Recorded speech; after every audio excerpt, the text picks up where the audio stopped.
That's the theme from the Sears Radio Theater. Tonight, a program of adventure with Richard Widmark as your host. Sears Radio Theater will begin. This is Richard Widmark. You know, if I had to define the term adventure in one short phrase, I'd say go looking for buried treasure. The sound of the surf and the wind, the searing heat of the Caribbean sun, the brilliance of the blue sky, the excitement of sudden wealth beyond the dreams of even the most romantic of us. All that, plus the danger. Oh, yes, there's danger there, too. Because if someone knows where treasure is buried, you can bet your last dollar that someone else knows it, too. Anne Bonny's golden doubloons, for example. She buried 3 chests full of them on the tiny island of Desiderate. She took them from the Spanish galleon Esmeralda, which she sank with the guns from her own ship. Because Anne Bonny was one of the greatest pirates who ever roamed the seas. Mistress of her own vessel, with 47 men under her command. A woman at the top of her chosen profession. And right now, 2 very different groups of people are looking for Anne Bonny's gold. One of those groups is armed to the teeth, and the other people, all they have to depend on in their mortal danger is that tough guy, Harry Bennett. Yeah. And that's only the beginning of our story.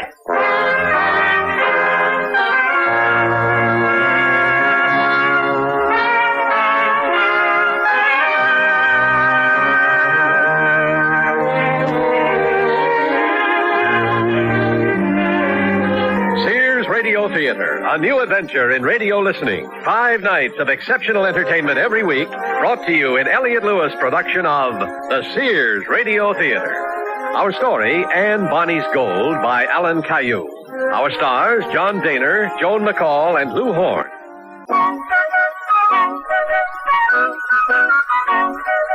Desiderate is a very small island in a very quiet reach of the Caribbean. Almost no one ever goes near it. In those waters, you could sail for a week on end and never see another vessel.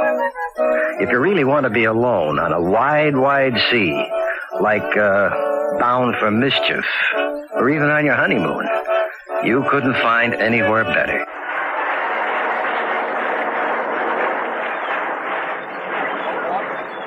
Queenie, darling, you like to take the helm for a while? Oh, Ralph, can I? I've been just longing to. Well, if we're to spend all our lives together till death or whatever do us part, you might as well start learning how to sail. Oh, it's so exciting. But it's heavy, isn't it? Don't you have power steering? Darling, a 30-foot sloop doesn't exactly handle like a Cadillac. Keep your eyes on the sails, and if they begin to spill, you turn just a mite away from the wind until they fill again. Hey, what's that over there? Where?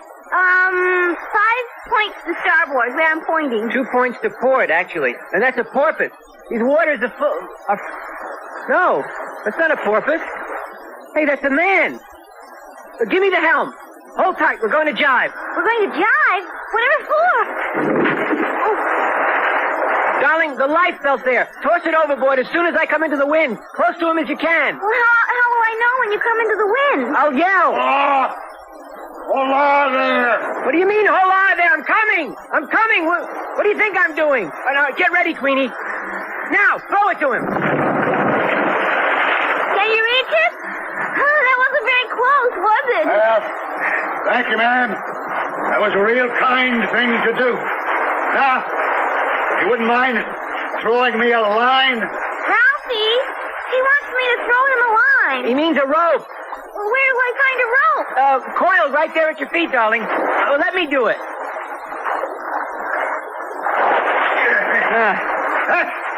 Thank you, sir. Scholar and a gentleman.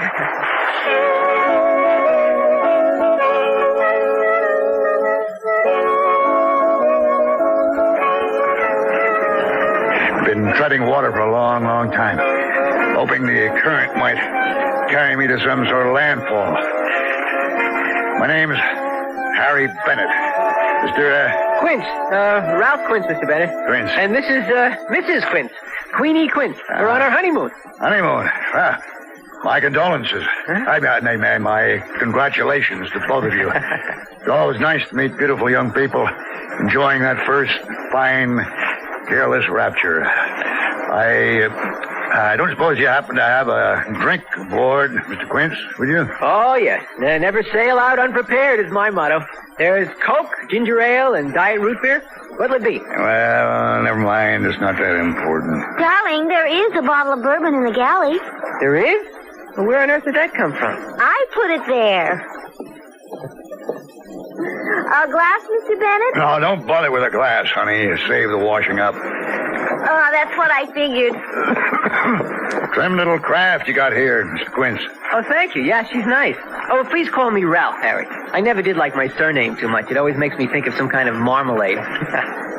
I don't suppose you'd like to tell me what you were doing in the water there. I mean, more than 20 miles from the nearest land. I was afraid you were going to ask me that. Well, here we are. Well, thank you, Miss Quince. You don't know what a godsend a good-looking bottle can be. Cheers. Cheers. You really ought to get out of those wet clothes. But, darling, don't be so eager. Well, they'll dry out soon enough. Nice day like this, bright blue sky, a dark green sea, and the sun to sizzle the marrow in your bones.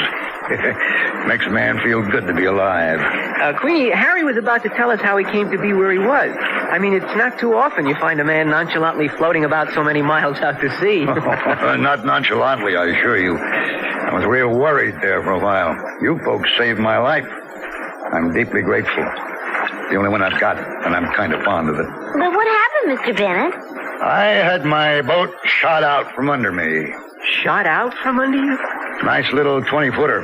Blown out from under me with a bazooka. Just got through painting her, too. A bazooka? The shell hit way below the waterline, or I'd have been killed. I just got a few splinters in my backside. If it's okay with you, I'll ask Mrs. Quince to take some of the longer ones out for me before the day is over. Makes sitting down kind of uncomfortable. But who would do such a terrible thing? And why? You know who it was? I know who it was, all right. He was a pronk who calls himself Skipper Sampson. As for why, I'm not too sure about that. And I'll admit, it would be kind of interesting to find out. You know an island called Desiderati?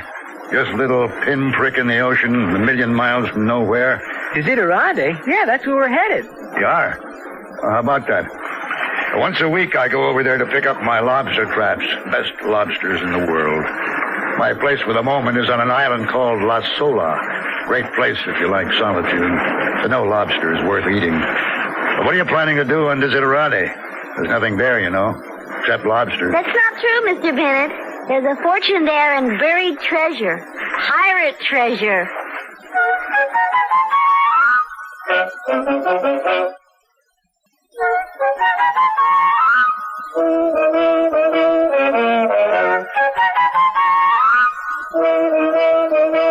Pirate treasure, she says.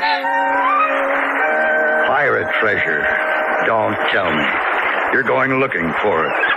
Yes, we are, and we're going to find it. I'll bet there's a treasure map, too.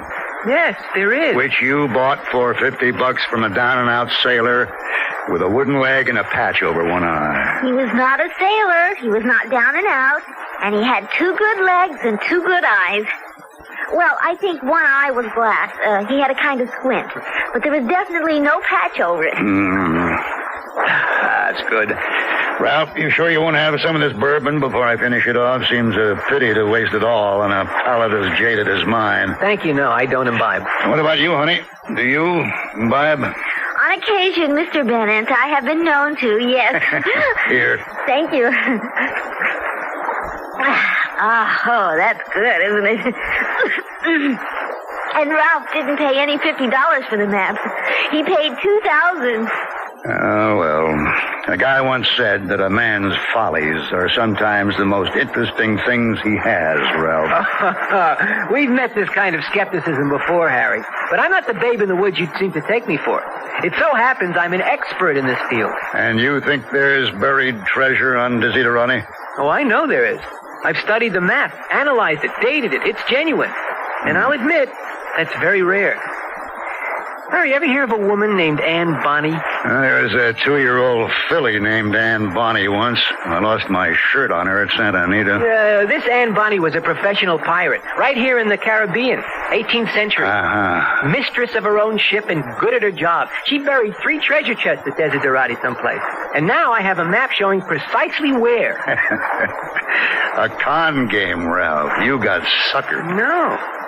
No, you have to know that this kind of map is not that easy to read. The directions are always in very recondite code. And to try and break that code, that's the hardest part. Sometimes the impossible part.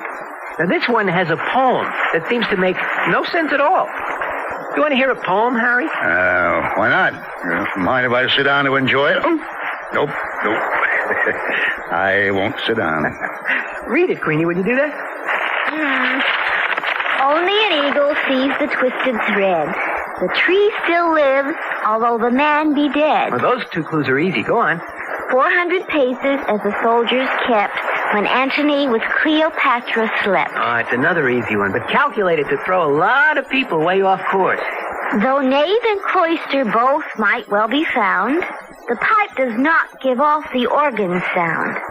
The way is right, although it be not so. A false step now will lead to naught but woe. A shelter here to wait for early bells. A hawk 6-footed, now the story tells. That's a very nice poem, isn't it?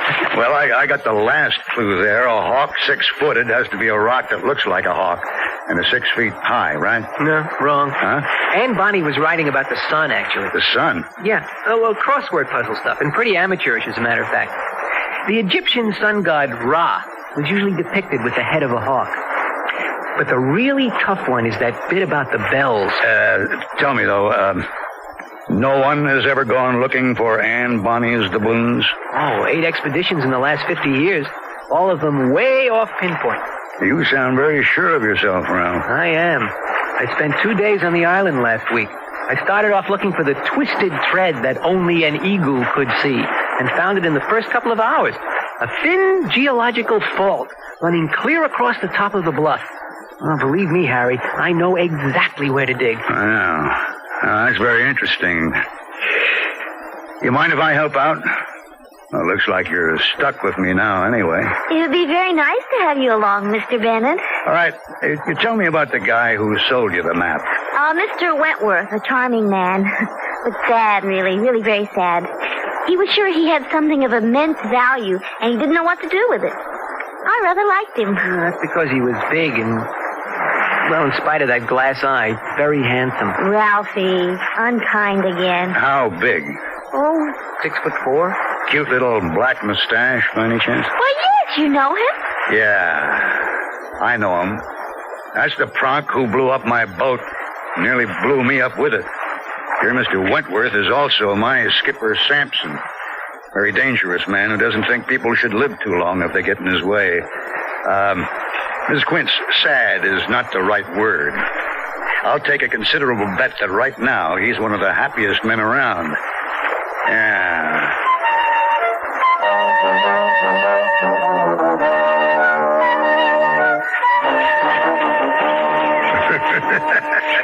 Well, I'm really glad you're so happy, Skipper. Oh, Blake, we got plenty to laugh at. All the man has to do is use his wits and his gun, and he's got it made. We'll be rich. Now, this should be high enough. We got us a good view of the beach here. We better keep an eye on the other side of the island, too, just in case there's stray fishermen out there on the water. What stray fishermen? Nobody ever comes here. Oh, you're an idiot, Blake. Harry Bennett was coming here, wasn't he? Okay, Skipper, okay. I'll send Charlie to the other side with a walkie-talkie as soon as he gets up here. Yeah. Anything moves out there, I want to know.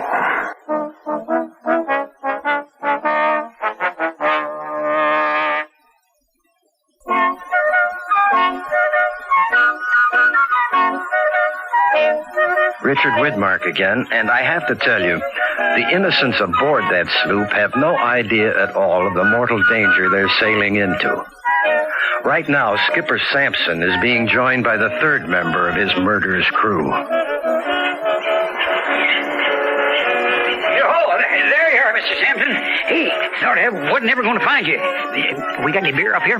In the pack there. It's a real shame we have to waste it on you. Oh, hot day like this ain't nothing like a can of beer to make a man feel good. Hey, now ain't that a real pretty view along the beach there? Just tell me about the launch, Charlie. Yo, I got the launch hit real good, Mr. Sampson, sir. Hell, I don't think I'm ever going to find it again myself. It's real good in among the rocks there.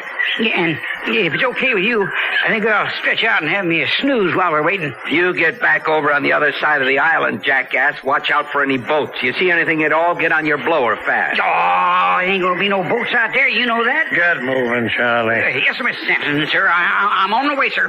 Yes, sir. Charlie doesn't find himself a new song. I'm going to wrap it up for him and shove it down his throat. Listen, Skipper, what if Ralph Quince isn't as good as he's cracked up to be? Well, he's the best. Makes more money with his treasure hunting than the next 10 men in line. Where'd you get that map, Skipper? Can't be too many of the genuine article lying around. I got it from a down-and-out sailor with a wooden leg and a parrot on his shoulder. Just asking. I lifted it out of the museum on Barbados. Hey, a ship.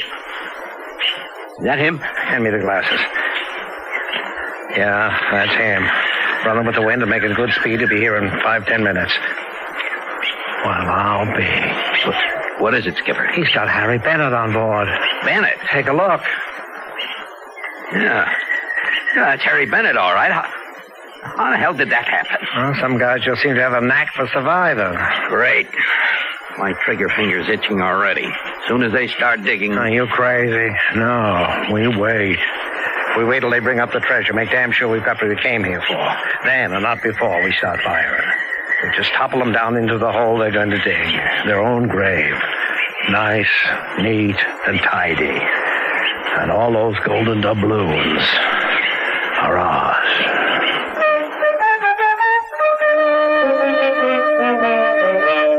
Ralphie, do we have any iodine on board? Oh, the first aid kit, Queenie. Which I forgot to pack. Oh, could I please have the bourbon bottle, Mr. Bennett? Yeah, you bet. There's a couple of drinks left in it.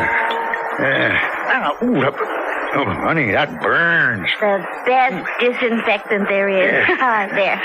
Yeah. Should be in good shape now. And could I please have the bottle back? Oh, yes, of course. Thank you, ma'am. Yeah.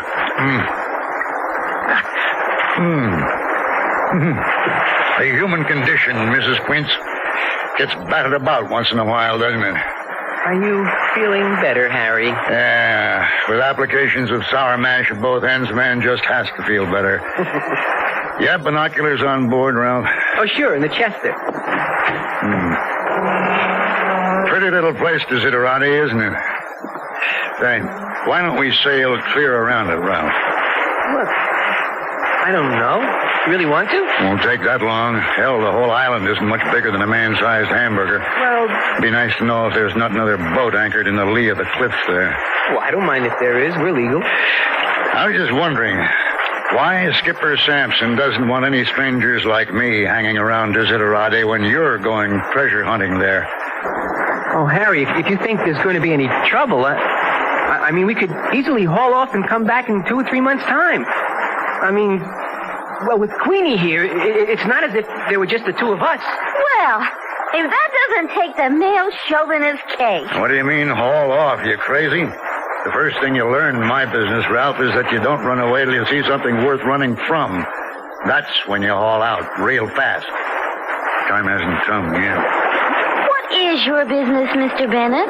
Anything that'll turn a fair, honest dollar, Mrs. Quince, and we have to recognize that honesty is an argumentative quality. You nervous? Oh, you gotta be kidding.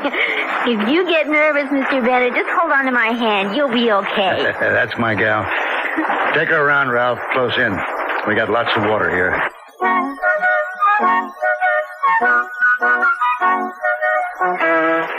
Hey, Mr. Sampson, come in. Come in, Mr. Sampson, sir. This is Charlie. Do you read me? Over? Yeah, I read you, Charlie. You got a boat heading your way, right? Right, Mr. Sampson. Sloop, real close in. 3 people aboard. 2 guys and a real nice-looking female. Oh, you won't believe the bikini she's got on. Hey, one of them guys is Bennett. I thought we knocked him off. Is he anywhere near the launch? Any chance you'll see it? No way, Mr. Sampson, sir. It's hit real good. No, he's sailing right past the ravine now. He hasn't seen it. He's jiving, taking her around the headland. Geez, that's a real nice-looking broad. Keep your mind on your work, Charlie. Over and out. Yes, sir, but that ain't easy. I ain't that old. Yes, sir, over and out. Yes, sir.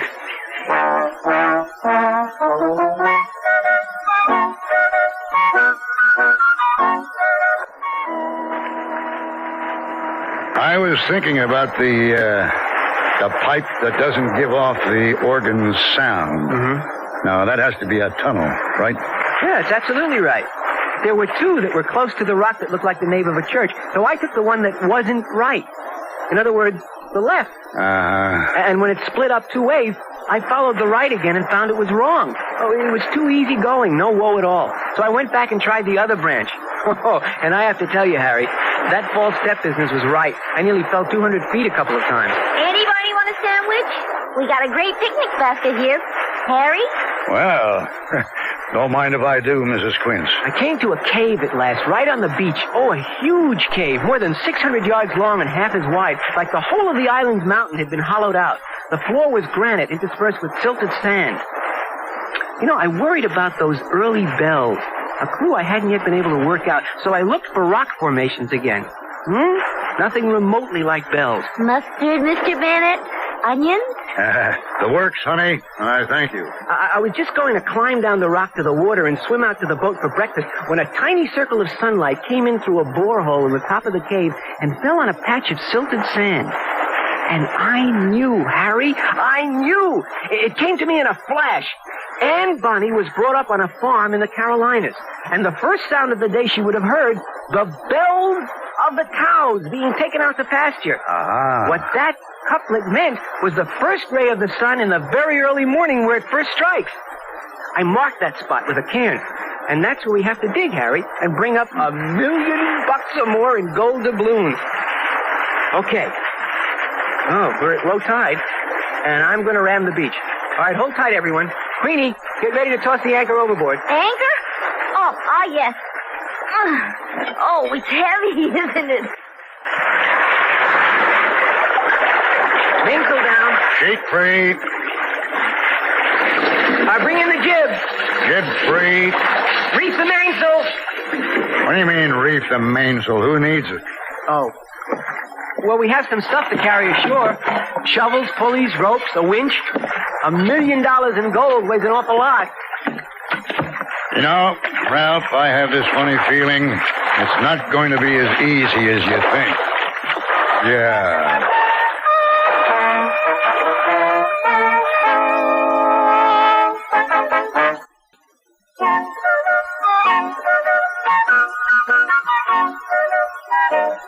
Richard Widmark again.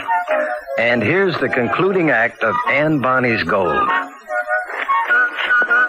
Keep down. Give me the glasses. Take. That little wife of his is kind of pretty, ain't she? Yeah, I noticed. You want to count me in, too? You get a share of the gold. That's all you get a share of. They're heading for that cave. We're going to lose them. They got to come out again when they find the loot. I make the range to be 150 yards. Like shooting fish in a barrel.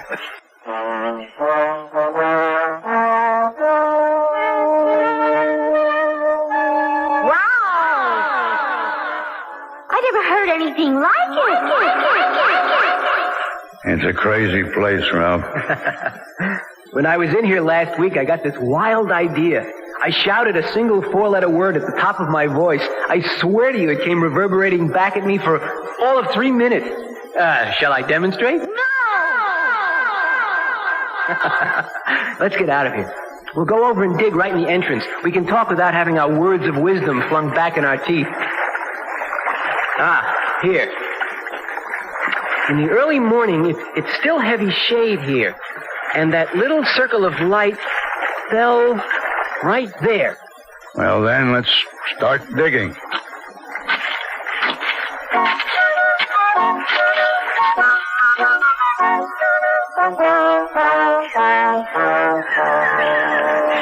Give me a beer, Blake.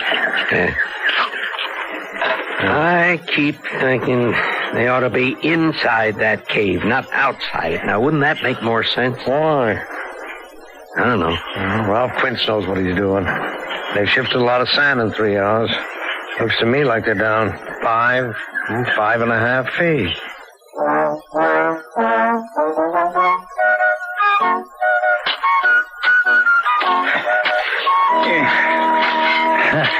How deep do we have to go, Ralph? Oh, you mean you haven't figured that out? Huh?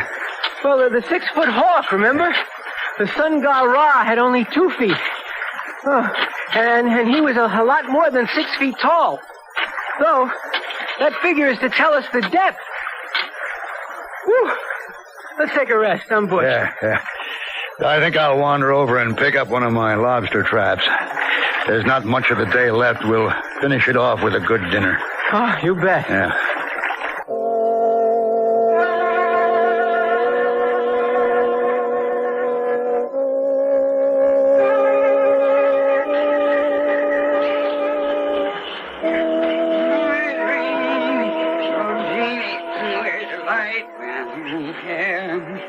Born like an angel in the summer air. Yep.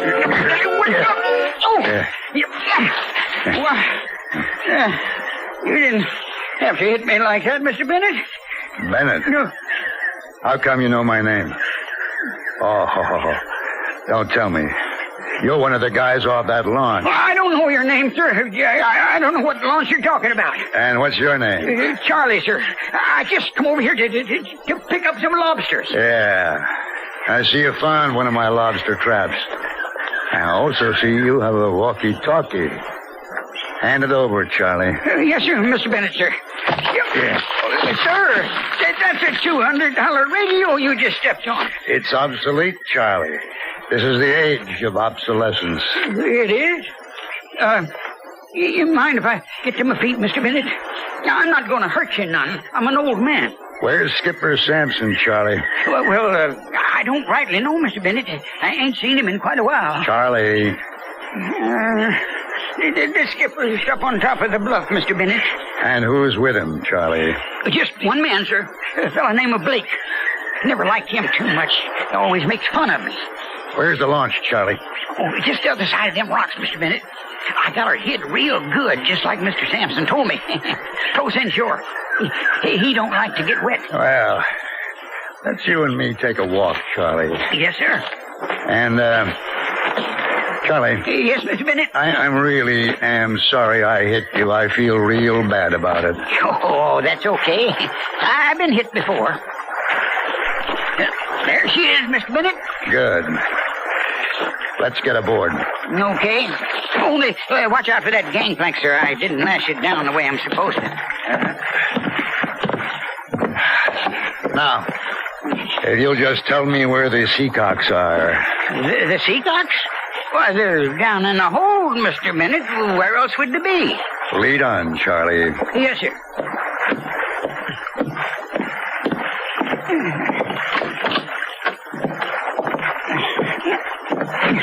Well, there they are, Mr. Bennett.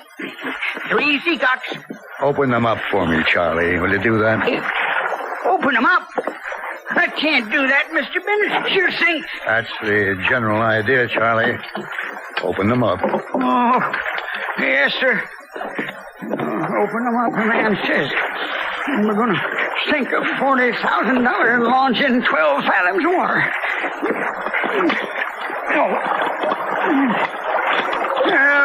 All open, Mr. Bennett, sir. That means we got about 2 minutes to get off this ship. Just one more thing, Charlie. Hey, sir, we don't have no time now. I can't swim. Just show me where the bar is. Oh, well, that's different. Up to the companionway, Mr. Bennett, sir.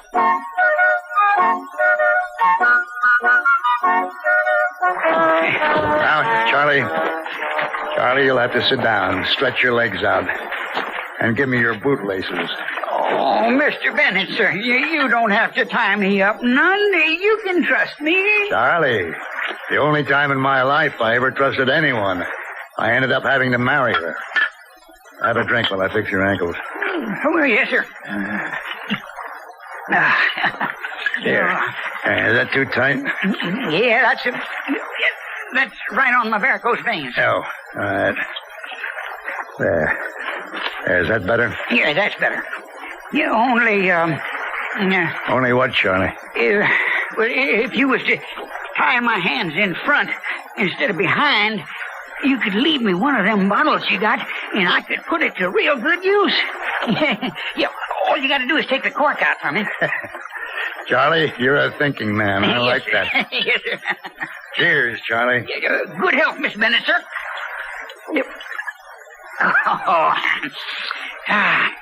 Only don't try to leave this island with them treasure chests.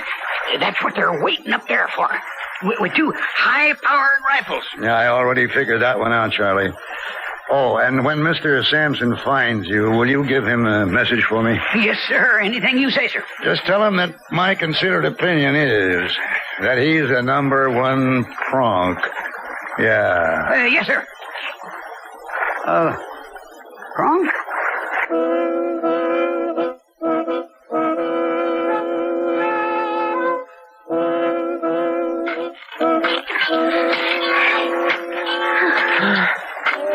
Oh, Queenie, something went wrong. No, darling. We just have to persevere. We have to keep on digging. Oh, we're 8 feet down and nothing. Darling, I goofed. Somewhere along the line, I goofed. It's back to the drawing board all over again. Yeah. Hi there. Hey. You guys been going down pretty good. Look what I brung. Lobsters!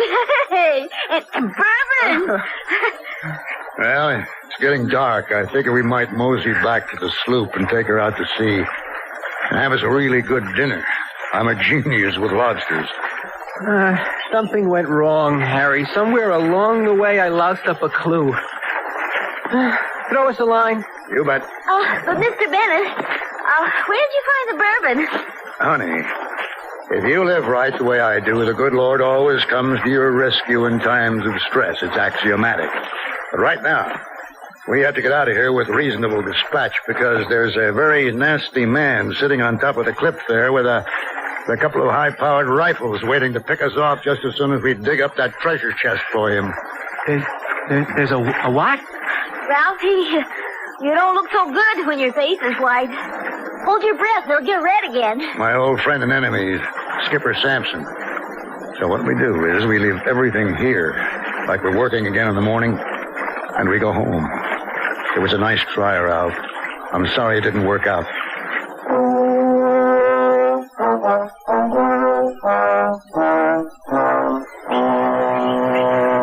What happened, Skipper? They're leaving. They've left their equipment behind, and that means they're going back to the sloop for dinner and a night's rest. They'll continue again in the morning. Fair enough. Patience is all we need. We'll go back to the lodge. We'll have dinner, too. And maybe we'll even get a little liquored up because things are going great, Lake.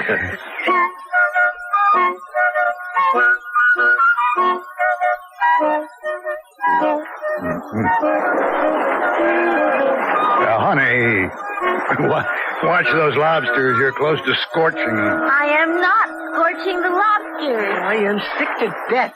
I loused it up. Don't feel bad, Ralph. Win a few, lose a few. The world still keeps on turning, right? Mind if I take a look at your map? Oh, now Mr. Bennett is going to solve the problem with one quick look. Ralphie, you're being unkind again. I'm sure that is not what Mr. Bennett had in mind. Here you are, Harry. This is a work of art in itself, isn't it? The poem is in Aunt Bonny's own handwriting? Of course it is. And that's her signature? Yes. And the date, July 22, 1718. Hey, that was the date Captain Woodes Rogers became governor of the Bahamas and the real crackdown on Caribbean pirates began. Did you know that? Yes, I know that.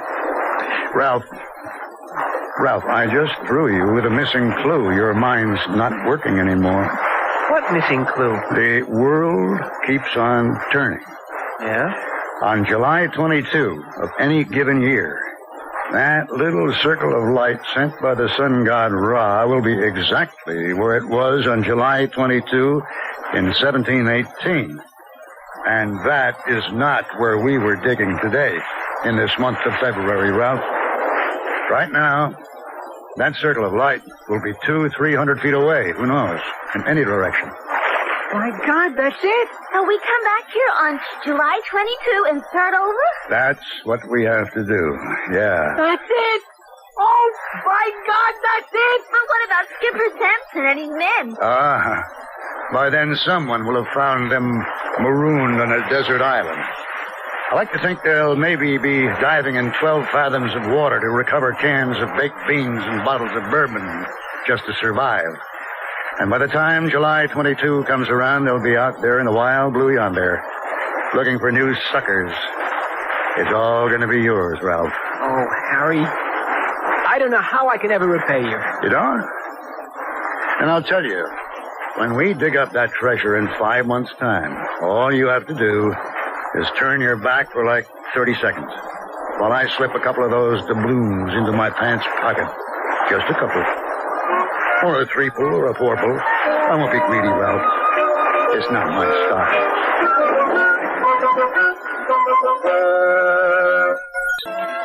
And Bonnie's Gold was written by Alan Caillou, produced and directed by Fletcher Markle. Your host was Richard Widmark. Our stars were John Daner, Joan McCall, and Lou Horn. Featured in the cast were Sam Edwards, Hans Conried, and Vic Parrott. The music for Sears Radio Theater was composed and conducted by Nelson Riddle. This is Art Gilmore speaking. Associate Director of Sears Radio Theater is Ken McManus. Sound effects were created by Bud Tollefson. Joanne Thompson is production supervisor, and the recording engineers are Joe Wachter and Hal MacDonald. The Elliott Lewis production of Sears Radio Theater is a presentation of CBI.